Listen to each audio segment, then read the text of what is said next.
Praise lord. ఈరోజు దేవుని వాగ్దానము తేదీ మార్చ్ 11, 2025. కీర్తనల గ్రంథము 1వ అధ్యాయము 2వ వచనము. యెహోవా ధర్మశాస్త్రమునందు ఆనందించుచు దీవారాత్రము దానిని ధ్యానించువాడు ధన్యుడు. దీవారాత్రము అంటే పగలు రాత్రి అని. పగలు రాత్రి తేడా లేకుండా మనం లైఫ్ లీడ్ చేస్తూ ఉంటాం, ఎంజాయ్ చేస్తూ ఉంటాం కదా. దాన్ని దీవారాత్రము మనం ఎంజాయ్ చేయడం అనొచ్చు. మన ఇష్టం వచ్చినట్టు మనం జీవించడానికి దేవుడు ఎప్పుడు అడ్డం చెప్పడు. అయితే మన ఇష్ట ప్రకారం మనం జీవించే టైంలో చెడు మార్గంలో వెళ్ళి నాశనం అవ్వకూడదని మాత్రం కోరుకుంటాడు. అందుకే మనం సరైన మార్గంలో నడవాలని సుమారు 1400 సంవత్సరాలు కష్టపడి తన సేవకులైన 40 మందితో బైబిల్ గ్రంథాన్ని వ్రాయించి మనకిచ్చాడు. ఇంత సుదీర్ఘకాలంలో వ్రాయబడిన పుస్తకం ప్రపంచంలో ఇంకొకటి లేనే లేదు. అంతేకాక మొట్టమొదటి ముద్రింపబడిన పుస్తకం కూడా పరిశుద్ధ గ్రంథమే, అంటే బైబిలే. 704 భాషల్లో పూర్తి బైబిల్, 1551 భాషల్లో కొత్త నిబంధన తర్జుమా చేయబడి ప్రపంచంలోని అన్ని దేశాల వారికి అందుబాటులో ఉంచబడింది.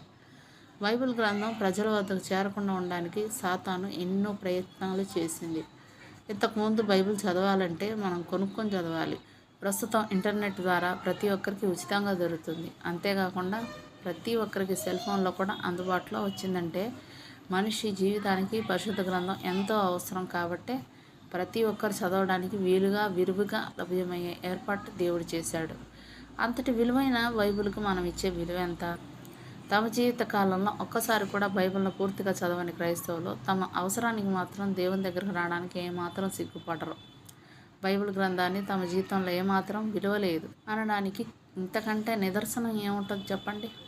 రోజంతా సెల్ ఫోను, టీవీ, ఇంటర్నెట్లో కాలక్షేపం చేస్తూ వృధా చేసే సమయంలో అట్లీస్ట్ 10%, 10% బైబిల్ చదవడానికి కేటాయించిన పరిశుద్ధ గ్రంథం అంటే బైబిల్ పూర్తిగా చదవగలిగేవారు.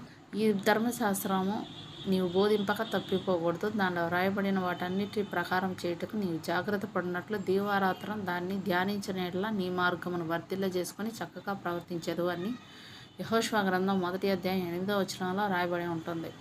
దేవుడు మనకి అనుగ్రహించిన బైబిల్ గ్రంథాన్ని దీవారాత్రులు ధ్యానిస్తే తప్ప మన జీవితాలు బాగుపడవని దేవుడు చెప్పే మాట మనం పెడచెవున పెట్టి బైబిల్ నిర్లక్ష్యం చేయడం వల్లనే మనకి వచ్చే కష్టాలు, బాధలు.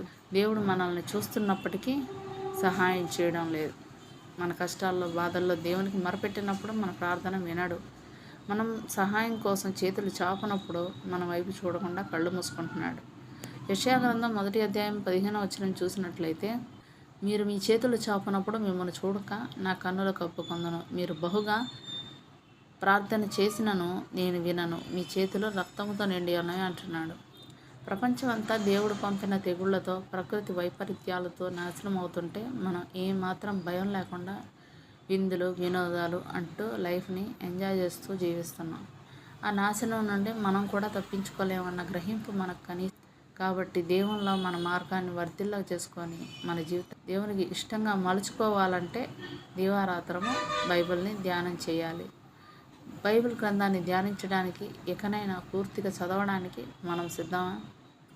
ఇట్టి వాగ్దానాన్ని మనకు హెచ్చరికగా ఇచ్చిన దేవునికి కృతజ్ఞతాస్తుతులు చెల్లించుకుందాం. ఆమేన్.